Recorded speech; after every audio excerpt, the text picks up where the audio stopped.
What is up, my Eggy friends and family?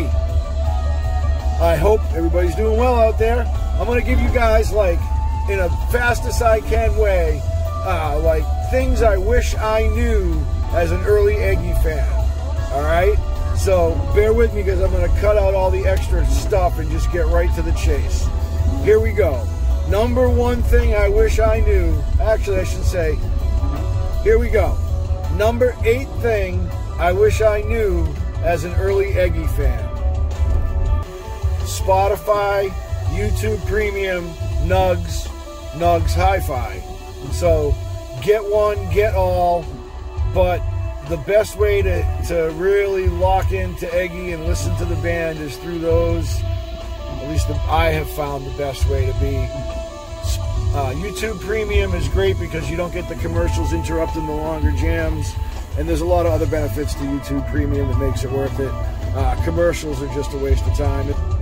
Nugs Hi-Fi. Nugs is good. The Hi-Fi it's worth only a couple extra bucks. If you've got a good stereo in your car or anything, it does make a little bit of a difference. Lately, these recordings seem to be really dialed in rather nicely. Out the way! Fucking. So I guess maybe I don't have 8. So that first one was number 6. Number 5 thing I wish I knew as an early Eggy fan. Green Eggs and Fam. And thank you to you know who you are out there. No names. A certain person turned me on to Green Eggs and Fam while I was standing at the rail in Boston a couple of years ago, and that really helped me understand what was going on. So that's the number 5 thing, Green Eggs and Fam. Number 4 thing I wish I knew as an early Eggy fan was, hey, don't mind all this heat and all these windshield wipers and everything. Number 4 thing was you can buy their almost whole catalog on Bandcamp, and it's pretty reasonably priced. The number 3 thing I wish I knew as an early Eggy fan, and it doesn't really make a whole lot of difference, but it's just kind of nice to know it, is that the crew is very small. It consists of the manager, the sound equipment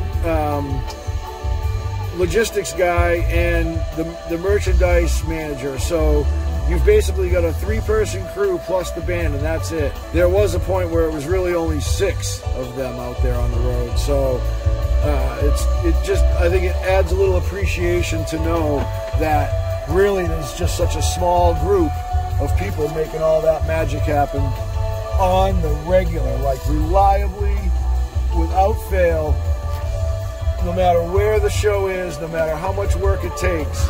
And I mean, I've seen it.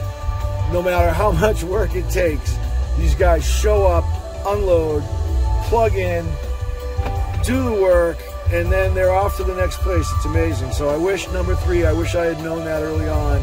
I probably would have had a little bit of a greater appreciation for what I was seeing on stage, because the other 4 crew members are the band.